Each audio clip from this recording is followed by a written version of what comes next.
get going.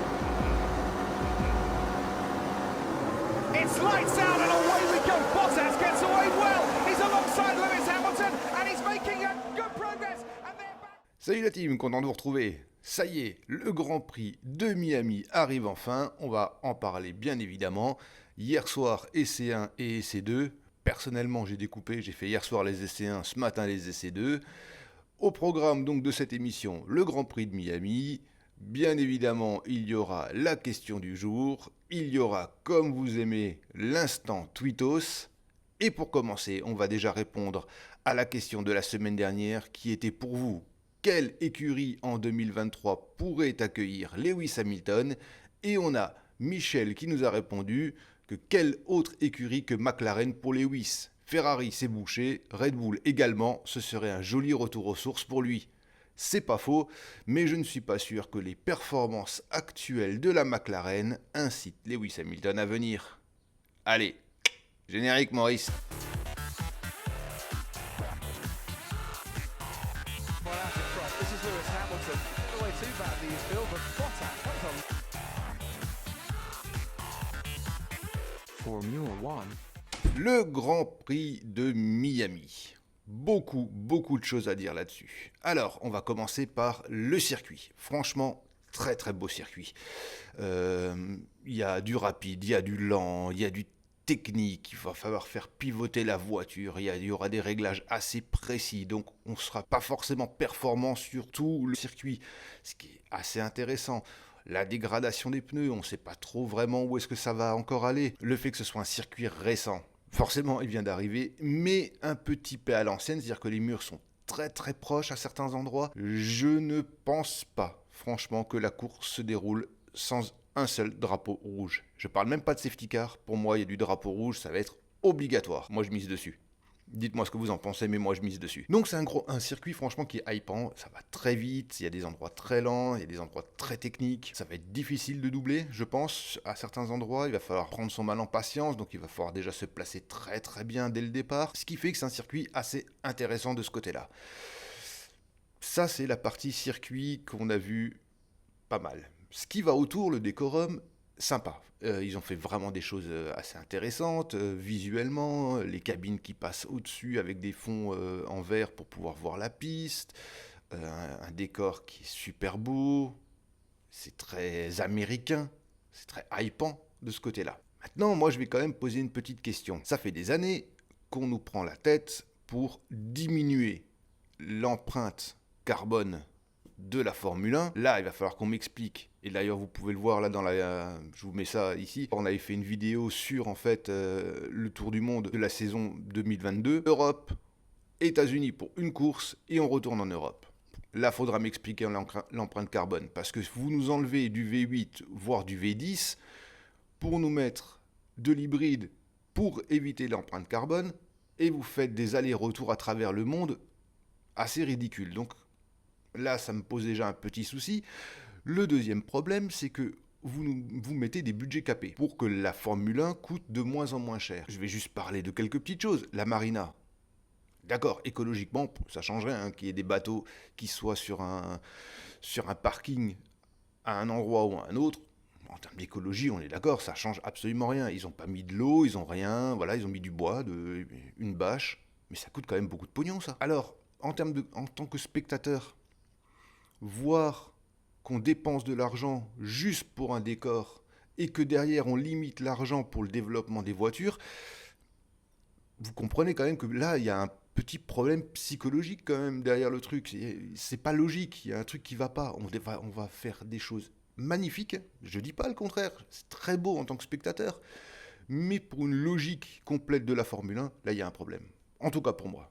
Dites-moi ce que vous en pensez, mais pour moi, il y a un problème. Ok, allez, hop, on passe ça. Et maintenant, les essais. Qu'est-ce qu'on a vu pendant ces essais? Waouh! On va prendre les écuries les unes après les autres, et on va regarder ce qui se passe du côté de Ferrari. Eh bien, Ferrari égale à elle-même. C'est-à-dire qu'il n'y a qu'une seule voiture qui est compétitive. L'autre, comme d'habitude, elle finit dans le mur. Ça commence à poser vraiment des problèmes. Je l'ai dit dans une autre vidéo, si ça continue comme ça, Ferrari n'aura pas le titre de champion du monde constructeur. Possiblement toujours encore celui pilote pour Leclerc, parce que pour Sainz ça s'éloigne vraiment vite, mais pour Leclerc possiblement un titre pilote, mais alors le titre constructeur, ça s'éloigne. Bien sûr, je vous rappelle, ce qui nous hype nous, c'est le titre pilote, ce qui est intéressant pour les écuries, c'est le titre constructeur. Donc va falloir faire attention, il s'éloigne fortement. Red Bull, égale à elle-même, très rapide. Encore faut-il que la voiture puisse tourner. Un tour en essai 2. La voiture a cramé quasiment. Celle de Max. Pérez, pas encore au niveau de Max. Résultat des courses, c'est pas terrible non plus pour l'écurie. Qui est-ce qui s'en sort bien ? Mercedes. Mercedes, les deux voitures sont dans le top 5, font des très bons temps autour. On les voit beaucoup plus, en tout cas Russell assez à l'aise avec sa voiture. Ils ont pu tester les deux voitures en même temps avec des réglages différents. Voilà, ils font le taf. Donc ils reviennent très fort. Ensuite, Albon a fait vraiment des choses assez intéressantes, notamment pendant les essais 1.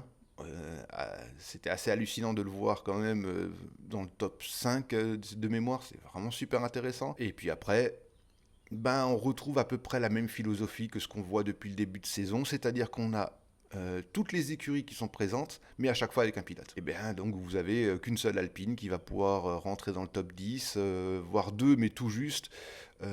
Pareil pour les McLaren, on a vu Ricciardo très en deçà. Pareil pour les AlphaTauri. Tsunoda, on l'a vu, qui reprend un peu ses mauvais esprits, il répond mal à la radio. Tsunoda, mon pote, il va falloir vraiment que tu fasses attention à ton cul parce que t'es sur un siège éjectable là, parce que c'est pas possible de parler comme ça à ces ingénieurs. T'es pilote de F1, quand on te demande de faire un retour technique, t'as pas à les envoyer chier. Enfin, bref, moi ça me paraît bizarre. Voilà. Donc c'est assez intéressant de voir, tout est ouvert, il y aura les essais 3 ce soir à 18h30, ensuite les qualifs à 21h30 de mémoire et quasiment la course aux mêmes horaires dimanche, donc on verra ça. Moi je pense que c'est un joli Grand Prix, il est bien fait, comme dit, moi j'ai juste ces petits soucis de logique entre ce que vous faites faire aux écuries et ce que vous montrez sur les Grands Prix.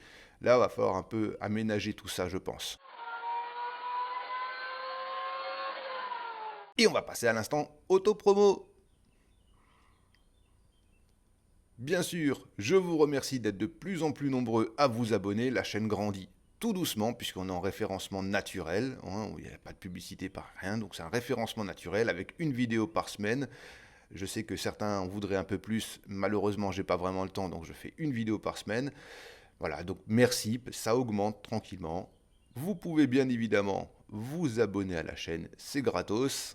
Vous pouvez activer les notifications, ça c'est si vous voulez être averti des prochaines vidéos. Vous pouvez nous suivre sur les réseaux sociaux, Facebook et Instagram, ça c'est pour voir un peu les images, et Twitter, c'est pour parler avec nous. Et la question du jour, pensez-vous que les Grands Prix en Europe devraient avoir autant de décorum que les Grands Prix aux États-Unis ? Et bien sûr, maintenant, le moment que vous attendez tous, l'instant Tweetos. Et on va commencer cet instant Tweetos avec un tweet de Mercedes AMG France qui nous dit que « Alors, à vue d'œil, j'ai l'impression que la W13 saute beaucoup moins, mais c'est qu'une impression, donc rien de sûr. Mais j'ai l'impression qu'elle est plus haute que d'habitude. Non ? Question. Alors oui, effectivement, on a vu que la Mercedes avait beaucoup moins de marsouinage. En tout cas, suivant les pneus aussi, ça avait changé. Quand on avait vu les tendres et les médiums, il y a eu une petite différence. Donc, à voir. Et effectivement, elle a l'air légèrement plus haute. Est-ce qu'ils vont arriver à faire mieux ? On verra. Donc, réponse à ce tweet qui vient de la part de Orius976 qui dit beaucoup moins, oui, ça bouge peu. Par contre, voir que Hamilton plafonne à 300 km/h contre 332 pour Pérez, j'ai raté un truc ou c'est inquiétant ? Ça va dépendre aussi de plein de choses. J'ai vu aussi que ça plafonnait vers les 305, 306 pour Mercedes. Est-ce que ça va performer ? Peut-être moins d'essence, plus d'essence, à voir. Pérez aussi, il ne faut pas oublier que il devait faire les relais pour 2. Donc, possiblement que la stratégie n'était pas la même sur les deux écuries. À voir. Allez, tweet suivant. Et le tweet suivant, c'est Scuderia Ferrari France qui est désespéré. Et Carlos Sainz, c'est plus possible là. Oui, Carlos, la voiture dans le mur, c'est non. Et on a une petite info du compte au compteur qui nous dit que Netflix prolonge la série Drive to Survive pour 2 saisons supplémentaires. Ça va faire des heureux, mais pas que. Et faites sauter sur le tweet suivant, alors là, sonnez les cloches, il y a un mea culpa du Furet qui nous dit « Mea culpa, je pensais que Miami allait être une imposture, mais j'ai l'impression que cela va être tout le contraire. Au vu des premiers essais, on se rend compte qu'il y a 2 possibilités, la vitesse ou la trajectoire pour les chicanes. Ça va faire mal. » Je suis d'accord avec toi, le Furet. À mon avis, il va y avoir du drapeau rouge, je l'ai dit. C'est obligatoire. Et le tweet suivant, c'est Williams France qui dit la chose suivante. « Fais-moi des gosses, Albon !» Effectivement, durant les essais 1, il avait fait un très très bon résultat. Mais calme-toi quand même, je suis pas sûr que ça tient pendant la course. Et à ça, on a Accélère qui nous dit « Alors, c'est les Mercos qui sont lentes ou la Williams une fusée ?» Peut-être un peu des deux. Et pour finir ces tweets, c'est un tweet de Mamie Suze qui nous demande si c'est le retour des Mercedes. Ça m'en a tout l'air, ce GP de Miami déchaîne les pilotes. Ça promet un week-end de folie. Ah, je l'espère bien, Mamie Suze, je l'espère bien. Voilà, cette émission est terminée. Merci bien évidemment de l'avoir suivi. Vous pouvez répondre à la question du jour dans les commentaires ou sur Twitter. Et moi, je vous dis, comme d'habitude, kiffez le Grand Prix de Miami. Et pour nous, vous pouvez liker, partager, commenter. Faites ce que vous voulez, mais restez vivants. Ciao! It's time to get going. It's lights out and away we go. Bottas gets away well. He's